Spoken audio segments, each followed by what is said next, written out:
తమ్మినేని సీతారాం వారసుడి కోసం పార్టీ అధినాయకత్వంతో పోరాటం చేస్తున్నాడా? ఆముదాల ఇన్ఛార్జిగా చింతాడ రవిని నియమించడంపై అసంతృప్తితో ఉన్నారా? కొడుకు భవిష్యత్తు కోసం ఎంత దూరమైనా వెళ్లేందుకు తమ్మినేని సిద్ధంగా ఉన్నారా?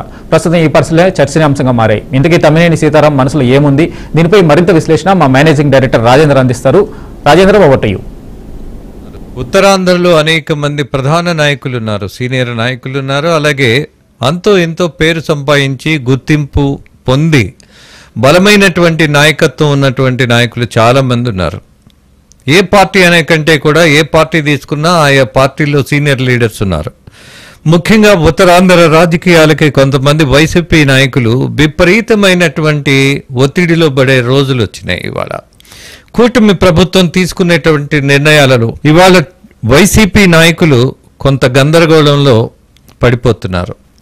అందులో ప్రధానంగా ధర్మాన ప్రసాదరావు, ఆయన పార్టీ కార్యక్రమాలకు కనీసం మాత్రం అటెండ్ అవ్వటం లేదు. ఎన్నికలు అయిపోయి 152 నుంచి 11కు పడిపోయినటువంటి వైసీపీ యొక్క బలం అది చూసిన తర్వాత చాలామంది నాయకులు కొంచెం దూరంగా జరగటం, అలాగే కేసులు పడతాయేమోనని భయంతో వెళ్ళడము, అంతేకాకుండా అధినేత రాజకీయాలు కొంత నచ్చక ప్రధాన నాయకులే పార్టీని విడిపోయినటువంటి పరిస్థితి మనం చూసాం.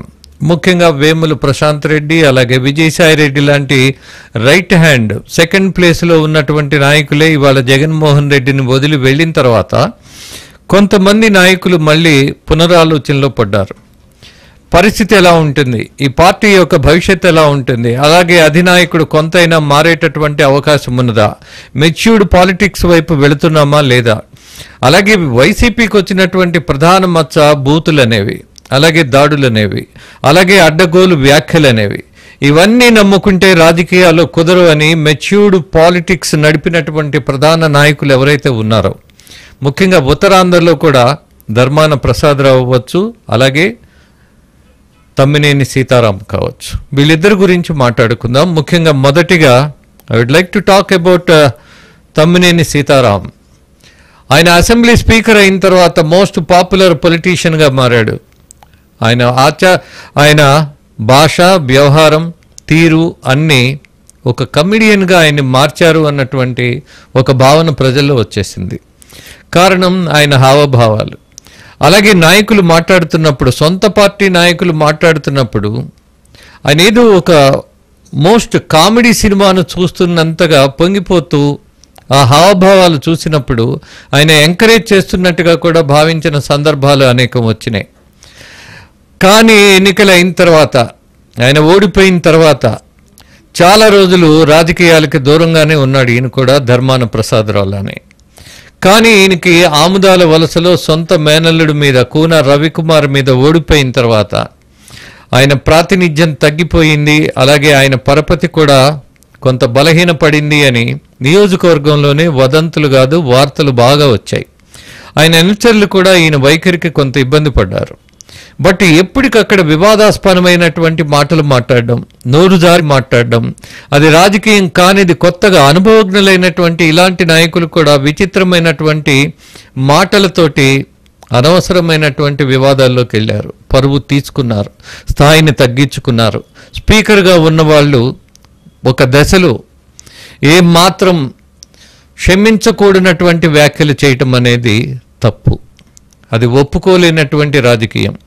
అలాగే పైగా సీనియర్ అయినటువంటి తమ్మినేని సీతారాం ఒక కమిడియన్గా భావించేటటువంటి దశ తెచ్చుకోవటం, ఎలా పడితే అలా మాట్లాడడం, ఎవరో మెచ్యూరిటీ లేని వాళ్ళు, అనుభవం లేని వాళ్ళు, అలాగే రాజకీయాల్లో లేనటువంటి వాళ్ళు, ఏమాత్రం అవగాహన లేని వాళ్ళు మాట్లాడితే అర్థం ఉంటుంది. బట్ చిత్రమైనటువంటి మార్పు ఈ నాయకుల్లో. ఒక మంచి అవగాహన ఉంటుంది, ఒక మంచి భాష ఉంటుంది, కానీ భావం లేదు. ఆయన భావంలో అర్థం లేదు, ఆయన ఆలోచన తీరులో స్పష్టత లేదు. బట్ ఉన్నది ఒకే ఒక స్పష్టత జనాలకి, ఇతను ఒక కమెడియన్, అధినేత మెప్పు కోసం ఎలా పడితే అలా వయసు మర్చిపోయి అనుభవాన్ని పక్కన పెట్టి మరీ విపరీతంగా మాట్లాడేయటం అనేది ఈ వయసులో ఈయనకి అవసరమా అన్నటువంటి ఒక విమర్శను ఆయన ఫేస్ చేశాడు. ఇక ఆయన తర్వాత కొడుకుని ప్రమోట్ చేయాలనుకున్నారు, తప్పు లేదు, అందరూ చేస్తున్నారు, ఆయన కూడా చేసి ఉండొచ్చు. కానీ ఆయన అధినేత జగన్మోహన్ రెడ్డి కొడుక్కి టికెట్ ఇవ్వడానికి నిరాకరించాడు, ఒప్పుకోలా. ఆ దశలో ఈయన కొద్దిగా ఎన్నికలు అయిపోయిన తర్వాత, ఓడిపోయిన తర్వాత కొంత నిశ్శబ్దంగా కూర్చోవలసిన పరిస్థితి, ఆవేదనతో మౌనంగా ఉండాల్సిన పరిస్థితి. కానీ ఆముదాల వలసలో మళ్ళీ పట్టు కోల్పోతున్నామన్నటువంటి భయంతో మళ్ళీ కొత్త రాజకీయం. ఎలా? అక్కడ ఇన్ఛార్జిగా చింతా రవి అని ఒక అతను ఉన్నాడు. ఇన్ఛార్జి మాట వినాలి ఎవరైనా సరే. ఆ నియోజకవర్గ ఇన్ఛార్జిని కనీసం లక్ష్య పెట్టకుండా పక్కన పడేసి ఈయన సొంతానికి అనేక కార్యక్రమాలు పెట్టారు, సైకిల్ ర్యాలీలు పెట్టారు. ఎప్పుడు అనుకుంటే అప్పుడు సభలు ఆయన సొంతగా నిర్వహించాడు, కొడుకును పక్కన పెట్టుకుని. కొడుకు భవిష్యత్తు కోసం ఆయన కొన్ని నిర్ణయాలు తీసుకోవడంలో తప్పు లేదేమో కానీ, పార్టీకి సంబంధించినటువంటి ఒక ఇన్ఛార్జ్ ఉన్నప్పుడు ఆ ఇన్ఛార్జిని కనీసం గౌరవించకుండా, గుర్తించకుండా, కలుపుకోకుండా అతన్ని దూరంగా నెట్టేసినట్టుగా ఈయన కార్యక్రమాలన్నీ ఆముదాల వలసలో అక్కడ ఆ నియోజకవర్గంలోనే నిర్వహించడంలో ఇవాళ వివాదాస్పదమైన నాయకుడిగా మారాడు.